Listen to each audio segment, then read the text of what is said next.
C'est l'action qui a fait chavirer de bonheur le Parc des Princes, à l'instant où le prince du parc survole de toute sa classe une finale de niveau international.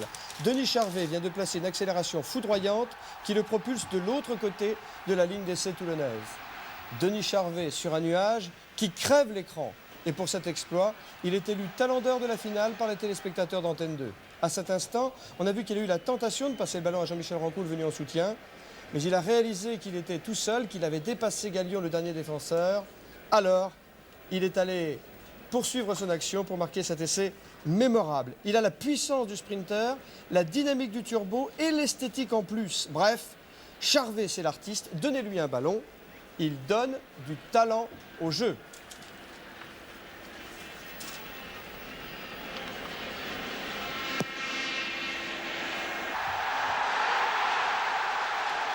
Voici maintenant l'action qui symbolise l'évolution du rugby moderne. Nous sommes entrés dans une nouvelle ère hier soir, celle des 5 entraînements par semaine, celle du défi physique entre des joueurs qui sont préparés physiquement comme des professionnels par des professionnels de la préparation physique. C'est-à-dire, ça donne un rugby bulldozer dont la figure de proue est le deuxième ligne de Toulon, Yvan Roux, impressionnant de puissance, capable précisément de progresser ballon en main en restant debout le plus longtemps possible pour assurer la continuité du jeu.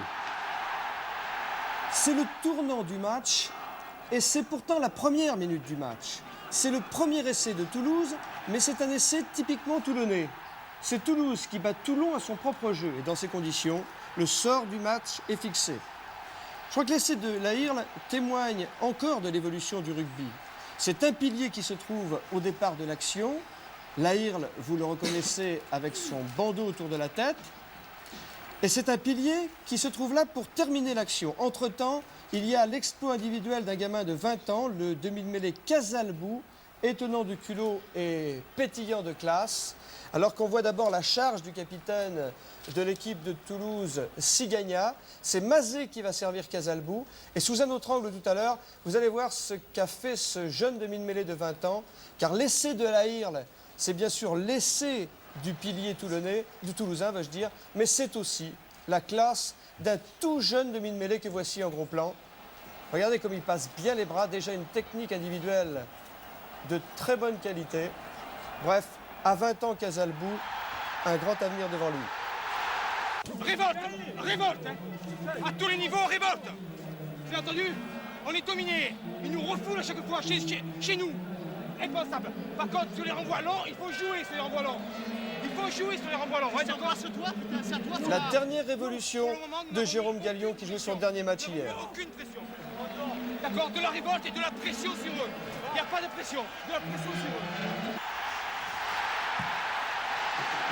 Quand Toulon s'inspire du jeu de Toulouse maintenant, la révolution effectivement c'est quand Toulon renonce au môle pénétrant pour oser le jeu déployé. La révolution c'est quand Toulon renonce au bras de fer pour un rugby de mouvement.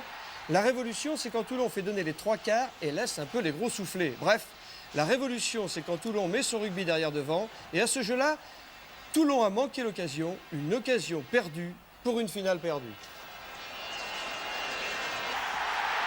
Enfin, l'image de cette finale, l'image choc, c'est la grande colère du Toulousain Mazet, comprenant qu'il risque d'être remplacé à cause de cette blessure et qu'il ne veut surtout pas quitter le terrain.